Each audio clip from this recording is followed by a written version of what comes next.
Absolutely. In fact, one of the things that I really emphasize with my clients in the one-on-one coaching is about being right, because we all have to make decisions when we are in positions of power. Um, Being right and being in relationship. And I want to make it very clear that creating hierarchies of exclusion is also a form of relationship. Mm-hmm. It might not be an optimal relationship in the moment, but it certainly is one that is kind of categorized as relationship. And so the curiosity or the question or the invitation that I have to the listeners is in the moment that you're having an interaction, in the moment that you're engaging with another, how is this serving you? How is this interaction actually being of best service to you? And if it's not exactly what you would like, and you're noticing the feelings that are surfacing in the moment, what could you do Yeah, to stand more optimally in a place of relationship? beautiful. Very beautiful. Yes. So, Sarah, I want to kind of circle back to, you mentioned the default network, and to kind of maybe expand a little more on how that relates to the critical self. We know that many of us, if not all of us, are constantly chattering about and certainly commenting, and I would even go so far as to say judging. Yes, well, certainly, if we think about when we hear the default network verbally rather than just inside our brains, it tends to be in those moments when we are engaging in what has traditionally been called gossip. So when we start talking about our social world and the people in it and what they've done and how they've done it and what's happening with them and my God, what did they do and how could they have thought about that? All of this is sort of the voice of the default network that's always turning over what it's like to be us and to be in relationship with the people who are around us. And so we can catch the voice of the default network in the external world with things like gossip. We can catch the default network in the internal world with self-criticism, perfectionism, um, uh, self-judgment, comparison. Is a very, very strong default network uh, approach to life. Um, And so when we employ these different techniques, what's the value as being, what's the value in this? Why do we as humans do this? What's the benefit? the benefit is that um, if we've really been held with warmth in our life, then our default network holds us with warmth. We Mm. have an internalized, non-conscious way of relating with ourselves that's where we've brought in most often the way that the people who were closest to us in our early life behaved towards themselves and towards us. So we internalize the default network. Now, I may have mentioned this before in other sessions, but there's new research that shows that daughters and mothers have the most identically replicable brain patterning. That mothers do not pass so completely their brain patterning to their sons, and fathers do not pass their brain patterning so replicably to their daughters or their sons. That the place where we are as humans living with our parents' brains most fully is when we are daughters of mothers, which can be a little distressing for everybody. So we'll make room for a little groan. I mean, you may have had a wonderful mother. You may be perfectly delighted to carry her brain with you. But if you have less than delight in this moment, a groan is totally permitted. Because part of what we're doing as we heal and as we go on this journey is we're kind of getting to know our mother's very best self and bring her inside of us. If our mother had been completely supported, how would she have treated us? And Mm-hmm. then how would our default network treat us if we had had that kind of modeling? That the default of the default network were resonance, what would that feel like? To live with a Mm-hmm. warm, understanding sense of self that is just totally accepting and warmly encouraging. It just really transforms the way our bodies are in the world. We've talked about this before. about how Yeah. when we have warm accompaniment, it changes our neurobiology from top to bottom. Yep. And I just want to emphasize, what has drawn me to you, Sarah, is both the similarities in which we share in terms of our kind of our fields, Mm-hmm.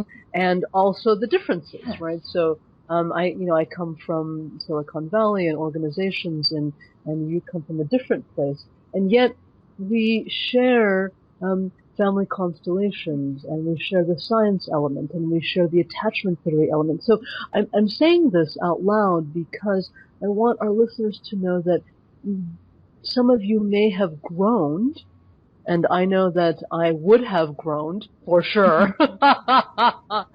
And because of the different modalities that Sarah and I both use, and have come to interestingly find a quite significant value in order to reconnect or assist in reconnecting parts of the brain, and you talk about the concept of warmth, to bring warmth to self and to others forward, there's hope. Mm-hmm. There's absolutely hope. And the truth is, sometimes one might feel despairing or hopeless or even helpless. And yet, once that connection is made, once that warmth begins to percolate throughout not only the parts of the brain, but truly throughout the whole body and the system and the field of reference and the peripheries, it begins to shift quite dramatically the world around you. Mm-hmm. And so I invite those of you who groan or have a moment of ugh to know that there are solutions and there are ways in working that are quite permanent and transformative. Yes, and for example, if we were just going to bring one of those ways of working to the voice of the critical default network, the left hemisphere's voice, which might say, oh, Sarah, I wonder, it would be something like my critical comparing voice in this moment would be, other people can get everything done that they say they're going to do. Other people don't leave people hanging on for email replies for 3 weeks or a month, I don't know who you think you are, Sarah, not following through with your obligations, and you're not letting people know that they matter. It's just like, here's this voice that's got some contempt for me, that really, really values integrity. So I might even say to this voice, Sarah's critical voice, are you experiencing contempt? Are you really wanting to make sure that Sarah understands how important punctuality and respect are in your day-to-day life and in the way that you respond to the people who send you emails or have inquiries for you? Are you ashamed when you think about the way that Sarah has missed deadlines or not responded to people? Are you so wanting accountability? Do you really value living in a world where people can count on you and you can count on others? And then as I say that, then something opens in me, actually. This counting on me, counting on others, people counting on me. Like how hard it is for me to live in a world where I can't count on anybody. How much I want to be able to create that world myself, so that the world that I live in is a little more self-responsible. So there's just an example, Rajkumari. Thank you, Sarah. What a fantastic example. I just want to underscore what you did and distill it just a tiny bit. The experience in that moment is that there was a need for you that was not being met. Yeah? Yeah. And so when we find in a moment at the workplace or anywhere else that our needs are not being met, in this moment there is the potential of stepping into exclusion, feeling victimhood, entitlement, neediness, righteousness. And I heard you say, when I find that I am connected with, and maybe someone does an empathy guess, you've used that term, you've explained that term in the past session, And there's an opening for you, yeah? Mm-hmm. In that opening, you're starting to find your needs being met, slowly and surely, yeah? Yes, absolutely. As you begin to identify what is most important to you, yeah, you really come into relationship with those values. And fascinating enough, as you begin to open and notice what need is starting to be met, your whole system begins to calm down, yeah? Yes, you could feel And it in your body. There's a relaxation that comes often in the torso, through the stomach, through the chest. Yeah. so there's a lot of platitudes out there that say, the thoughts you think affect the way you are. Mm-hmm. It's so true. And so how do we find ourselves and begin to notice where we are feeling in the moment excluded when our needs are not being met? And then how do we then shift to stand in a place of greater inclusion, both of self and of others? Yes. And one way is we're kind of presenting two dovetailing ways of working with this, Rajkumari, and one is to begin to see the patterns. It's so supportive and life-giving to start to see the patterns, to be able to say, I have just stepped into victimhood. Here I am. This is my exclusion pattern. Or to be able to really listen for what is the voice of that victimhood. What is that voice, like, I don't matter, nobody's going to listen to me? And then we might say to that voice, Sarah's voice, are you helpless? Do you feel hopeless and helpless? Do you need acknowledgement? Then it's been a little while since you received the kind of reassurance that your contributions matter, that you really enjoy receiving. And are you, Exactly. yeah. So no matter where we're pushed by our patterns into those four ways of exclusion that Rajkumari has mentioned, we can bring a different way of listening to the voice that pushes us.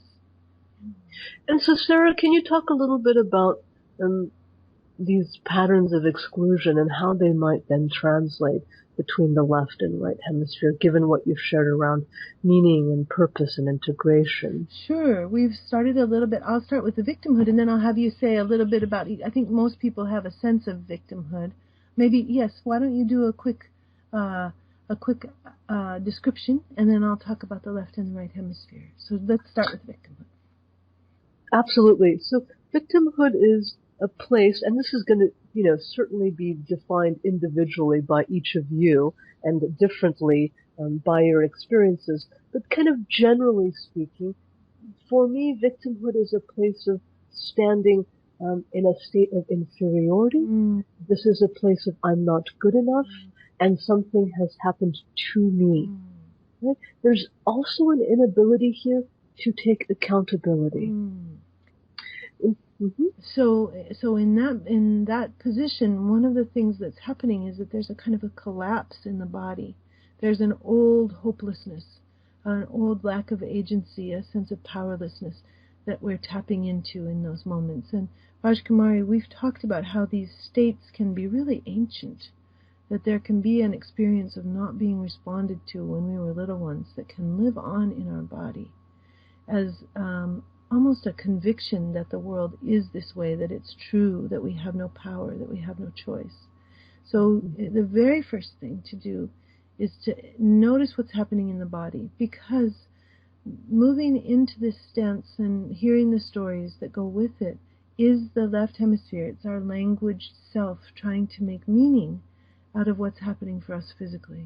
So if we take that breath that you recommend, and if we allow that to open the door to our body sensation for us, then we can begin to see, when I'm moving into this victimhood place, my shoulders are rounded, my back is rounded, I'm not getting very much oxygen, my stomach is cramped in on itself. Not much happening here in terms of energetic movement in my body. And to begin to name it, here it is. Maybe this is that powerless